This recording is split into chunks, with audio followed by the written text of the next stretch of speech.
भगवान के नाम की अपार महिमा है।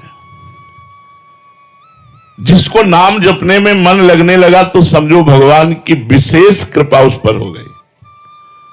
वैसे कृपा तो सब पर भगवान की है, सब पर मोरी बराबर दया, पर जिसके मन में आ गया अब मैं नाम जप करूंगा भगवान का, उसके ऊपर विशेष कृपा हो गई। त्रिकालदर्शी, तत्व दृष्टा, ब्रह्मर्षि, महर्षि, इन सबने अनुभव किया है कि नाम जप के समान कोई साधना नहीं है। जो नाम जप करते हैं इससे बढ़कर कोई साधना नहीं है।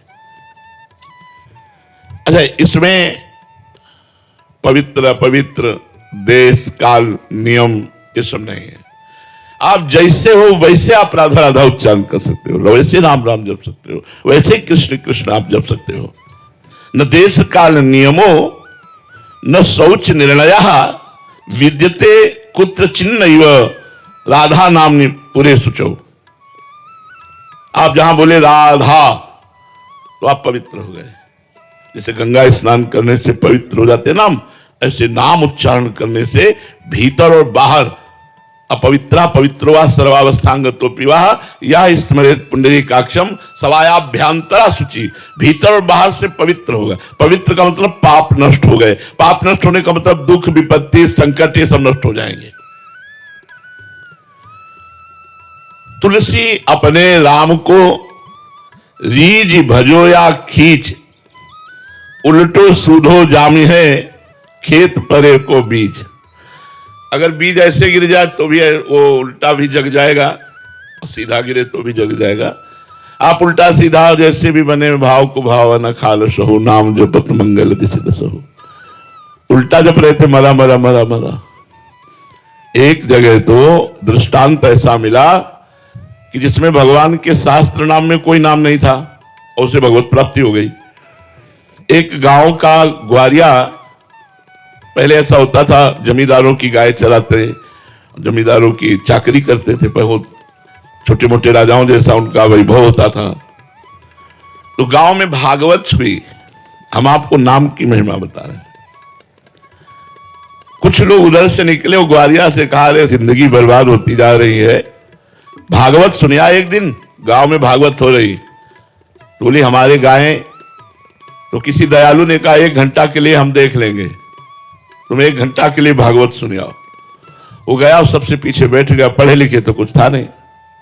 पंडित जी ने कहा जो दीक्षा नहीं लेता उसका जीवन व्यर्थ चला जाता है और नरकगामी होता है, ऐसे आचरण होते हैं।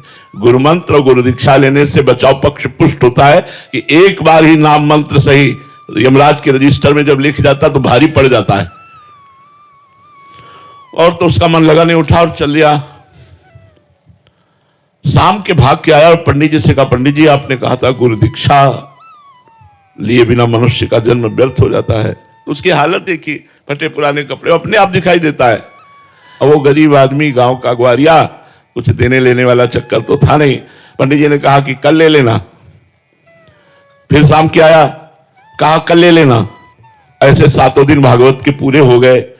8वें दिन पंडित जी, अब रात्रि में खूब भागवत समाप्त हुई तो दही दूध रबड़ी, जब तो सुबह 4 बजे तड़के शौच जा रहे थे। पहले लेटरिन बाथरूम तो होते नहीं थे, बाहर शौच जा रहे थे। उसने सोचा यही अवसर है पंडित जी से मिलने का। दौड़ के गया और कहा पंडित जी गुरु मंत्र दे दो। अरे बोले पागल है, बोले बिना गुरु मंत्र लिए हम ले जाएंगे। अब अच्छा, कोई भी सभ्य आदमी किसी के सामने शौच कैसे बैठ सकता है? और वो पीछे लग गया। धत गपो चंद कहीं का, धत गपो चंद। बोले अच्छा गुरुजी, और लौट गए। उसने समझा यही गुरु मंत्र है, गुरुजी ने दिया है। अब जमींदार से कहा आज से हम गुरु मंत्र ले लिया, भजन करेंगे, अब आपकी गाय नहीं चराएंगे, आप भोजन देना या ना देना। घर में नहा धो के बैठ गया। बोला धत गपो चंद, धत गपो चंद। देखो भगवान के नाम की महिमा। अब इसमें कोई नाम नहीं भगवान का। रोज नियम से जपना और रोज हृदय से प्रार्थना करना कि प्रभु मैं तो गंवार हूं, मैं नीच हूं, पाप भी हमसे बने, प्रभु हम पर कृपा करो। तो रुक्मिणी नाथ भगवान द्वारिकाधीश जी रुक्मिणी जी से कहा एक भक्त के दर्शन करने जाएंगे, उसको आशीर्वाद देंगे। तो रुक्मिणी जी ने कहा कि हमको भी अवसर मिले आपके भक्त के दर्शन का। बोले बड़ा अजीब भक्त है, अब आप देख लो। तो उनका प्रभु आपके साथ ही चलने का मन है। तो भगवत स्वरूप हटाकर एक धनी मानी का पुरुष का रूप भगवान ने और लक्ष्मी जी ने धारण किया। लक्ष्मी जी हैं, रुक्मिणी जी, दोनों। भगवान तो सर्वांतर्यामी उसके घर के दरवाजे में खड़े हुए। तो रुक्मिणी जी ने कहा पहले हम दर्शन करेंगे भक्त के। तो उनका वैसे हम पहले दर्शन करते तो ठीक रहता, अब आप दर्शन करेंगी तो देखिए आप ही दर्शन करे हो। तो घर में गई तो बिना दरवाजे का मकान, गरीब आदमी, वो लगा हुआ था, आंखों में आंसू चल रहे थे। धत गपोचंद, धत गपोचंद। रुक्मिणी जी ने भगवान के समस्त नामों का ज्ञान रखने वाली, उन्होंने कहा ऐसा नाम तो हमने आज तक नहीं सुना। नजदीक गई और कहे किसका नाम जप कर रहा है? ये भगवान का नाम तो है नहीं, किसका नाम जप कर रहा है? तो जब कहा भगवान का नाम नहीं तो उसको लगा मेरे गुरु जी ने दिया, और ये स्त्री कह रही भगवान का नाम नहीं। तो आंख खोला, कहा तुम्हारे खसम का नाम जप कर रहे हो। किसका जप कर रहे हैं? खसम माने होता पति। रुक्मिणी जी आई, बोले बड़ा ज्ञानी महात्मा है, वो जान गया। हम तो छुपे वेश में गई, लेकिन वो जान गया कि हम आपकी पत्नी हैं, और उसने कहा कि आपके पति का भजन। लेकिन प्रभु आज तक हमने इतने नाम सुने, ये नाम तो कभी सुना नहीं। तो प्रभु ये आपका नाम कैसे हो सकता है? धत गपोचंद कैसे नाम हो सकता है? भगवान ने कहा इसमें एक लीला है। देखो भगवान करतुम अकर्तुम अन्यथा कर्तुम सर्व समर्था सा ईश्वरा। जब कृपा करना है तो सिद्धांत भी पुष्ट कर देते हैं। बोले मैं बाल अवस्था में जब था तो माखन चोरी लीला करता था। एक गोपी बड़ी चतुर थी, उसने अपना जो माट था माखन का वो बहुत ऊंचे में टांग दिया था। हमने सखाओं से पता लगाया तो गोपी घर में नहीं थी, इसीलिए उसने ऊंचे में माट टांग कर निष्फिक्र हो गई थी, जलादि लेने चले। भगवान ने अपने सखाओं की मंडली के साथ प्रवेश किया। उखल के ऊपर सखा के कांधे पे ठाकुर जी। अब तो नजदीक पहुंच गए, तो खुद खाते, सखाओं को पवाते और बंदरों को भी पवाते, तो दही से भरपूर।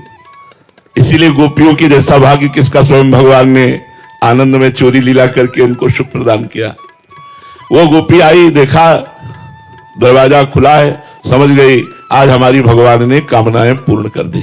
वो भी सोचती थी कभी भगवान आवे और ऐसी लीला करे और हम पकड़कर उनको धमकावें और फिर वो उनका जो रूप है वो हम पान करें। सखाओं ने कहा कन्हैया सावधान, सब अलर्ट हो गया। अब सावधान क्या होता, दरवाजे पे कड़ी भागने का कोई अवसर नहीं। उसने कहा ये जी आप क्या कर रहे थे? चोरी। तो कहा चोरी कैसे? बोले क्यों, मेरे घर में, ये तुम्हारा घर है? सच्ची गोपी, मुझे बिल्कुल पता नहीं था कि तुम्हारा घर है, मुझे तो लगा कि मेरा ही घर है। अच्छा चलो मान लिया तुम्हारा घर है। ये माखन इतना हाथ में। बोले हमें लगा कि मैया आएगी, माखन की तरफ देखा तो उसमें कुछ चींटियां थी, तो चींटियां निकालने के लिए हमने सोचा सखाओं के साथ चींटियां निकाल देते, फिर मैया आएगी आराम से पवाएगी। तो उनका महाराज चींटी अंगुली से निकलती, इतने हाथ सने हुए। तो बोले जब चींटी के ऊपर ऐसे अंगुली रखते तो नीचे चली जाती, तो उसको ऐसे ऐसे करके, बड़े चतुर हो, तो मुंह में तुम्हारे क्यों लगा हुआ है? बोले एक मक्खी थी बहुत परेशान करी थी, बार बार मुंह में आती थी, तो फिर हमने ऐसे कर लिया तो पूरा मुंह में लग गया। तो उसका धत गपोचन। भगवान ने कहा उस समय का दिया हुआ गोपी का नाम है, और भगवान लक्ष्मी जी के सहित गए, रुक्मिणी जी के सहित, और उसको दर्शन दिया और ब्रह्म बोध कराया। यदि हम गुरुदेव भगवान से मंत्र नाम दीक्षा लेकर जो भी वो नाम दे दें और हम नियम पूर्वक जपे, तो कहते हैं निश्चित भगवान की प्राप्ति। नाम में मरा लता तो ब्रह्म ऋषि हो गए, उल्टा नाम जपत जग जाना। तो तुलसी अपने राम को रीज भजो या खीज, उल्टो सीधो जामी है, खेत परे को बीज। देखो उल्टो सीधो कोई नाम थोड़ी शास्त्र नाम में, लेकिन भगवत प्राप्ति हो गई। स्मर्तव्यम, स्मरण करो नाम का। श्रोतव्यम, कानों से सुनो। पठितव्यम, नाम की महिमा को पढ़ो। कीर्तितव्यम, नाम का कीर्तन करो। श्रद्धा युक्त होकर के यदि कर लिया तो सारे पापों का नाश होकर इसी जन्म में भगवत प्राप्ति हो जाएगी।